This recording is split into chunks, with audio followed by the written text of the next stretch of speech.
네, 매주 화요일에는 젊은 정치인들의 생생하고 솔직한 정치 이야기 함께 해봅니다. 요즘 정치.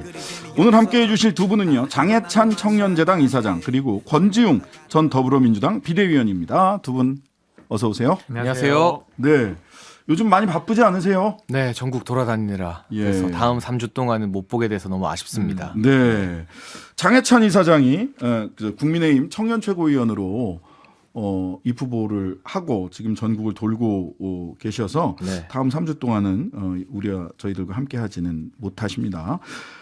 자, 오늘 장해찬 이사장 뽑은 오늘의 뉴스. 그래서 그런지 국민의힘 전당대회입니다.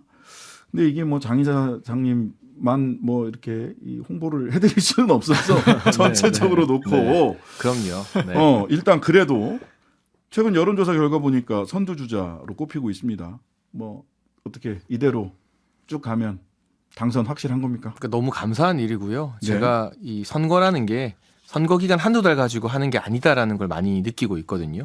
평소에도 잘했다. 그러니까 제가 문재인 정부 시절부터 이 꿋꿋하게 탄압받으면서 네. 야당의 젊은 스피커로 활동해왔던 지난 7년의 세월이 헛되지 않았구나라는 걸 느끼고 있고 마지막까지 겸손하게 바닥을 박박 기면서 최선을 다해서 여론조사 결과를 실제 결과로 만들 각오를 하고 있습니다. 네.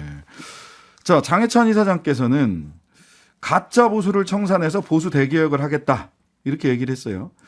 근데 또 이번 전당대회에서는 윤핵관 간신배 퇴진을 구호로 내건 천하람, 김용태, 허은하, 그다음에 이기인 청년 최고위원 후보까지 네 분이 같이 대통령 같이 피켓팅하는 이런 사진이 어제는 언론에 나왔던데.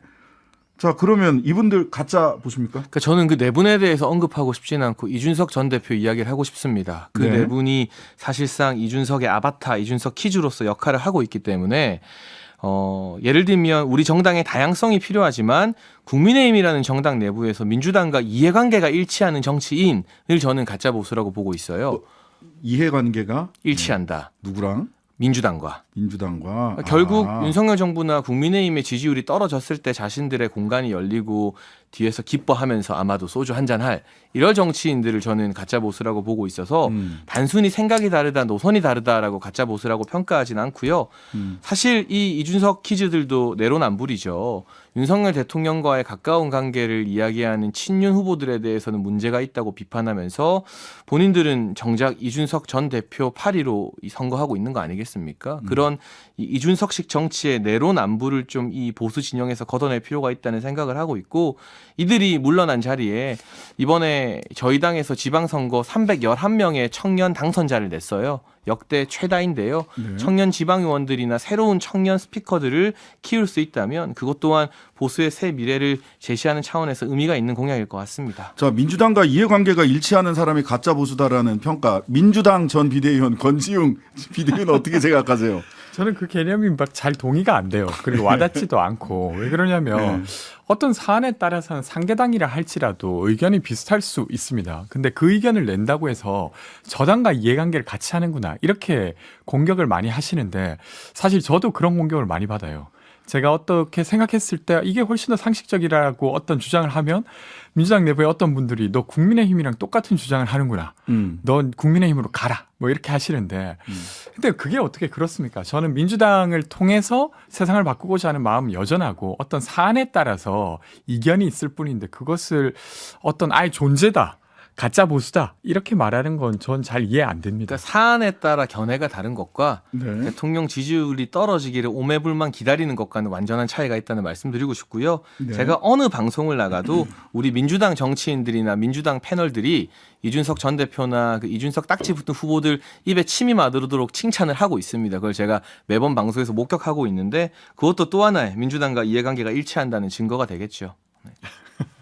근데 어떻게 그 예를 들면 지금 비대위원? 김용태 후보나 네. 아니면 천하람 허은하 후보가 민주당과 이해관계가 일치한다 않고 주장하실 수 있을까? 그건 제가 볼 때 좀 더 근거가 필요한 이야기고. 아니 그분들한테 한번 솔직하게 물어보고 싶어요. 대통령 지지율 떨어졌을 때 좋아하는지 싫어하는지. 저는 그분들이 좋아한다라고 100% 확신하고 있고 이런 제 확신에 대해서 우리 당원들께서 전당대회에서 판단해 주실 거라고 믿고요. 아까 앞서 나왔던 제가 이제 다른 후보들과 다르게 좀 많이 차이가 나게 좋은 결과가 나왔던 여론조사 결과도 제 의견에 우리 당원들께서 동의해 주셨기 때문이라고 저는 생각합니다. 자, 요렇게 네. 질문을 해볼게요.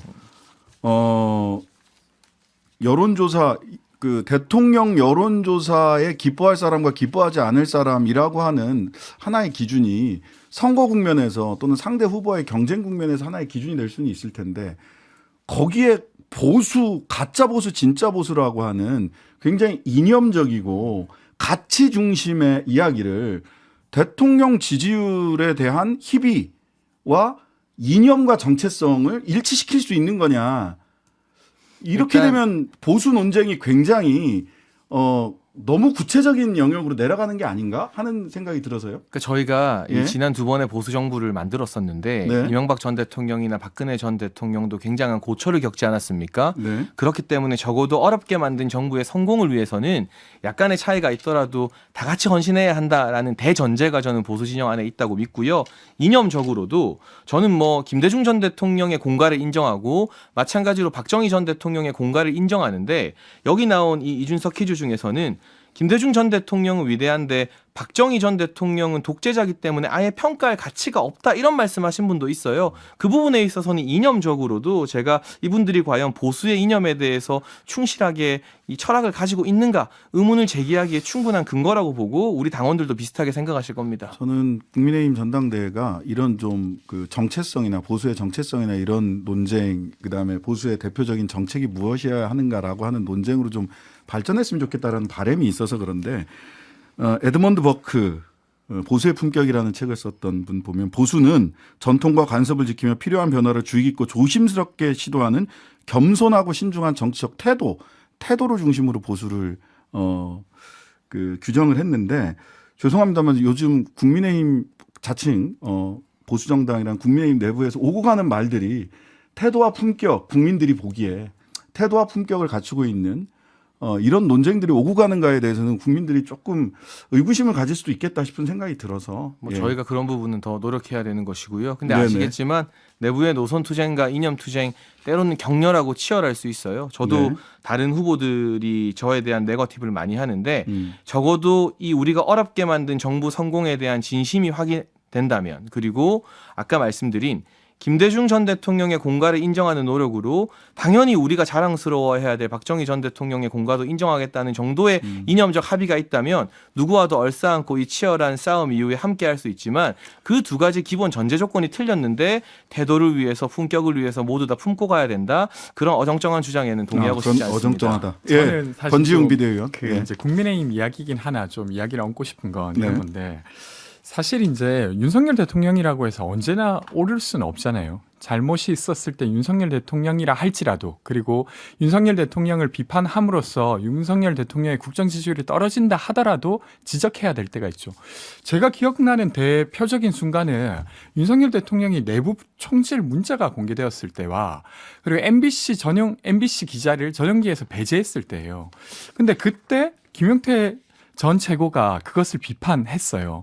근데 그것을 두고 가짜 보수다 이렇게 말하는 것을 저는 좀 동의하기 어렵고 이게 조금 더 나가면 어떻게 되냐면 되게 파시즘적인 생각이에요. 그러니까 이미 어떻게 정해진 리더가 있고 그 리더의 생각에 반하는 것은 모두 나쁜 것, 진짜가 아닌 것 이렇게 규정하게 되는 것이죠.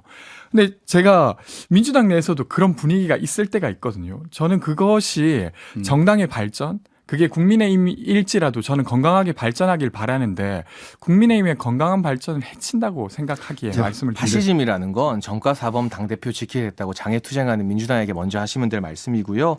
제가 정호영 전 장관 후보자나 박순애 전 교육부총리 같은 경우 사퇴하라고 대놓고 말했고 MBC 기자 탑승 논란도 SBS 우리 주영진 국장님이 진행하는 아주 유명한 프로에서 이건 정무적으로 현명하지 않다고 비판했습니다.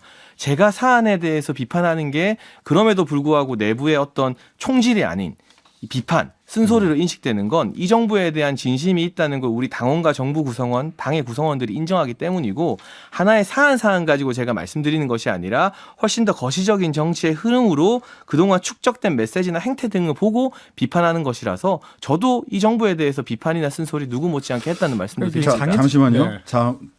잠시만요. 한 가지 더 여쭙겠습니다. 그러면 구체적으로 안철수 후보, 김기현 후보가 안철수 후보 친 언론 노조, 그다음에 신용복 선생을 존경한다는 말을 보니까 이건 종북 아니냐라고 해서 이 정도 되면 가짜 보수 아닙니까? 그러니까 제가 예? 2012년도에 25살에 이제 대학 공부 막 그만두고 나왔을 때 SNS에 박근혜 전 대통령 비판한 글들이 있어요. 그걸 가지고 제가 11년이 지난 지금도 비판받고 해명해라 사과해라 해서 공개 인터뷰에서 사과도 하고 해명하거든요. 네. 과거의 어떤 정치적 선택이나 발언은 정치인이 한번 해명했더라도 계속해서 본인에게 남는 짐이자 책무다. 그런 점에서 우리 안철수 의원님도 억울해 하실 게 아니라 그때와 달라진 입장, 지금은 어떤 입장이고 왜 이런 변화가 있었는지를 국민들께 당원들께 잘 설명하면 저는 될 문제라고 생각합니다. 네. 나경원 전 의원과 김기현 의원이 오늘 사실상 연대선언을 한 것과 다름이 없어요. 그다음에 근데 그 소위 초선 50명이 비판했던 성명을 보면 거의 뭐 대한민국을 떠나야 될 사람처럼 비판을 했어요. 근데 이제 또 만나셨더라고요. 또 손잡고. 이거 어떻게 해석해야 됩니까? 그러니까 이게 그냥 권지웅 겉에서 비대위원. 보기에는 진짜 지지 선언을 했다기보다 예. 완전히 무릎 꿇쳐서 그러니까 힘자랑을 한 것 같아요. 나경원 의원 입장에서는 일단 표정으로도 흔쾌히 보이지 않았을 뿐만 아니라 과정이 그렇게 거부를 했으니까 여러 번 찾아갔겠죠. 아주 여러 사람들이.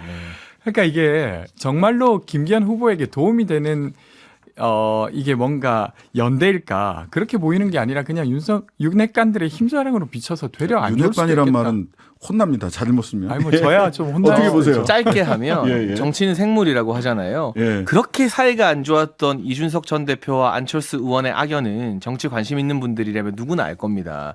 근데 요즘 이 전 대표 SNS 보면 거의 안철수 캠프 대변인 간 것 같거든요. 그런 상황에서 뭐 제가 초선이 아니라서 그분들의 어떤 의도에 대해서 알 수도 없고 설명하는 게 부적절하지만 초선 의원들과 나경원 전 대표님 간의 문제가 아니라 이건 김기현이라는 정치인과 나경원이라는 정치인 두 분의 문제이기 때문에 그 두 분의 진심이나 메시지에 대해서는 저는 그냥 있는 그대로 이해하려고 합니다. 다음에는 밝은 표정의 사진이 한 번 더 나오지 않을까 하는 생각이 드는데요. 오늘까지는 네. 아니 언론을 다 찾아봤어. 근데 네. 사진이 정말 밝은 표정 사진이 못 찾겠더라고요. 제가 근데 선거해 보니까 이제 24시간 조심해야 되는 게 언제 어디서 어떤 사진이 찍힐지 모르기 그러니까요. 때문에. 근데 네. 참 그렇습니다. 예. 자, 이번엔 권지웅 의원이 갖고 온 뉴스로 넘어가 볼게요. 네. 민주당이 결국 이상민 행안부 장관 탄핵 추진했습니다. 야, 이거 타이밍이 좀 늦은 거 아니냐 이런 얘기도 있긴 하는데 의견 분분한데 결국 밀고 나가기로 했어요. 그 내일 아마 국회 표결이 내일이죠. 어제 보고가 됐으니까 24시간 이후 72시간 이내에 해야 된다고 해서 내일 본회의에서 표결이 이루어질 텐데 이상민 장관 탄핵 발의와 표결 그리고 이어지는 과정을 놓고 봤을 때 민주당의 이상민 장관 탄핵 잘한 결정이다? 잘못한 결정이다? 저는 잘한 결정이라고 생각합니다. 물론 이제 탄핵이 기각되게 되면 거기에 대한 영향이 없진 않겠지만 그러니까 국민들이 길을 걷다가 갑자기 158명이 돌아가시고 159명. 이어서 한 명이 더 돌아가셨잖아요. 근데 이 사안을 놓고 안전을 책임지는 장관이 아무런 책임이 없다는 것을 그냥 그대로 두고 보는 것 자체가 저는 헌정사의 오명이라고 생각해요. 네. 그래서 현행 법률상에 탄핵의 요건이 안 될 수도 있지만 그럼에도 불구하고 국회는 국회의 일을 해야 된다고 생각하고요. 탄핵 시점이 좀 늦지 않았냐라고 하시는 분들이 있는데 저는 그런 것 같진 않아요. 사실 탄핵을 통해서 이상민 장관이 책임을 지는 것보다 더 좋았던 건 윤석열 대통령이 책임을 묻는 것이었죠. 근데 그 시간을 좀 유가족분들도 그리고 국민들도 기다려왔다고 생각하는데 지난 100일 그러니까 이태원 참사 100일 때도 이상민 장관이랑 윤석열 대통령은 아무런 조치를 하지 않았잖아요. 그러니까 세월호 참사 때만 해도 그 한 달 참사가 있었는 한 달 후에 박근혜 대통령이 유가족을 만나왔었어요. 근데 지금 이상민 장관과 윤석열 대통령은 그조차도 하고 있지 않아서 그러니까 민주당 내부에서 이제 여론조사를 돌려보니까 한 60% 가까이가 탄핵에 찬성하고 한 35% 정도가 반대했다고 해요. 그런 것들 가지고 정의당과 기본소득당과 민주당이 함께 탄핵을 한 것이라고 이야기 드리고 싶고 어쨌든 결과는 지켜봐야 되지 않겠습니까? 네, 어떻게 보세요, 장해찬 이사장님? 글쎄요, 일단은 한 20표 내외의 이탈표가 나오면 이게 통과되는 걸 장담할 수는 없는 상황인데 민주당 내에서 비명계 중심으로 이탈표 나올지도 좀 저도 개인적으로 궁금하고요. 제가 한 가지 확신하는 건 헌재에서는 기각될 거라고 확신을 합니다. 그런데 이 탄핵안 발의, 장관이나 국무위원에 대한 탄핵 소추가 단순히 하면 끝, 나 몰라 할 수 있는 문제는 아니에요. 만약에 헌재에서 이게 받아들여지게 됐을 때는 집권 여당인 저희 국민의힘도 그 무거운 책임을 져야 되는 것이고요. 반대의 경우 제가 확신하다시피 만약에 이게 헌재에서 기각됐을 때는 무리하게 국무위원 탄핵 소추를 밀어붙여서 국정 공백을 양기한 야당도 엄청난 정치적 책임을 져야 됩니다. 과연 그 정치적 책임을 질 각오가 지금의 민주당에게 있는지 좀 궁금합니다. 네.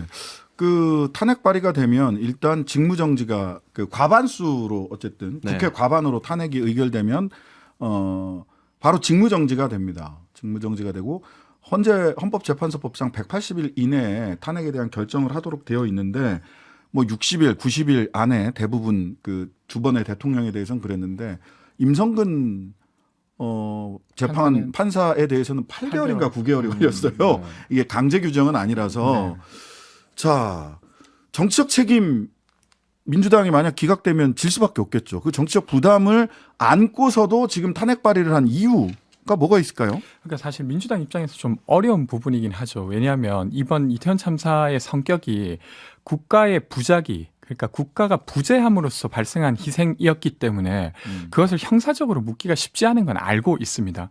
근데 그럼에도 여기에 책임지는 국가공무원이 없다는 것 자체에 대해서 그냥 그대로 둘 수 없기 때문에 한 것인데 어려움 중에 하나는 또 이 탄핵을 소추하는 소추위원이 법사위원장인데 김도우 그게 위원장. 이제 네. 국민의힘 의원이신 거죠. 근데 지금까지 국민의힘 태도를 봤을 때 적극적으로 임할 것 같지는 않습니다. 그리고 헌법재판관이 지금 9분이 계신데 지금 연달아 3월과 4월에 퇴임하시는 분이 계세요. 네네. 두 근데 분이 이게 퇴임합니다. 탄핵이 네. 인용되려고 하면 9명 중에 몇 퍼센트가 동의하면 된다가 아니라 그냥 절대수로 6명 6명. 이상이 네. 동의해야 되잖아요. 그런 면에서도 어려움이 있습니다. 근데 저는 만약에 이게 탄핵이 기각된다 하더라도 그것이 그냥 그것을 무리하게 추진한 야당의 어떤 책임만이 아니라 야, 길을 갔다가 이렇게 많은 사람이 죽었는데도 국가에게 책임을 못 묻는다고? 그러면 어떤 법 개정이 돼야 될까 하는 쪽으로도 저는 이어질 수 있는 부분이라고 생각합니다. 그래서 이게 그냥 단지 뭐 민주당의 무리수 이렇게만 될 일은 아닐 거라고 저는 봅니다. 그러니까 국가의 네. 책임을 물어야 하는데요. 그 네. 책임도 법과 원칙 절차에 맞게 물어야 되는 것이고 야당의 의석수가 많다는 이유만으로 무리한 탄핵을 밀어붙여서 국정 공백을 야기했을 때의 책임은 분명히 져야지 그때 가서도 기각됐는데 그 이후에도 이건 우리 잘못이 아니다 충분히 할 수 있는 것이었다라고 말하는 건 저는 어쨌든 야당도 국정 운영의 한 축인데 굉장히 무책임한 태도라는 생각이 들고요. 뭐 이로 인해서 여러 가지 또 올 신년 초부터의 협치나 이런 부분 어려워질 것 같은데 대통령실에서는 이제 차관 교체 준비하고 있다는 보도도 나오잖아요. 네, 국민일보 단독으로 검사 실세차관 이렇게 검사 출신 실세차관 이렇게 나왔더라고요. 이제 어떤 차관이 될지 사실일지는 제가 모르겠습니다만 장관 직무가 정지됐을 때 이 국정 공백을 좀 메울 수 있는 힘 있는 차관이 와야 된다는 것마저도 민주당이 정치적으로 반대하는 것은 행안부의 그 중요한 업무를 그냥 나몰라라 하고 다 비워둬서 또 다른 어떤 국가 혼란 사태를 야기하기를 원하는 속마음이 있는 것인지 뭐 탄핵 소추까지야 나중에 정치적 책임진다고 본들 네. 차관 교체를 반대하는 건 도저히 논리적으로 이해가 잘 안 됩니다. 자, 여기까지 요즘 정치 이야기 오늘은 여기까지. 권지웅 비대위원 뭐 하시고 싶은 말씀 있으시겠지만 시간 때문에 어쩔 수 없습니다. 장해찬 청년재단 이사장, 권지웅 전 민주당 비대위원이었습니다. 두 분 감사합니다. 고맙습니다. 하루 종일 기다려지는 진짜 시사. 평일 저녁 6시 5분 신장식의 뉴스 하이킥.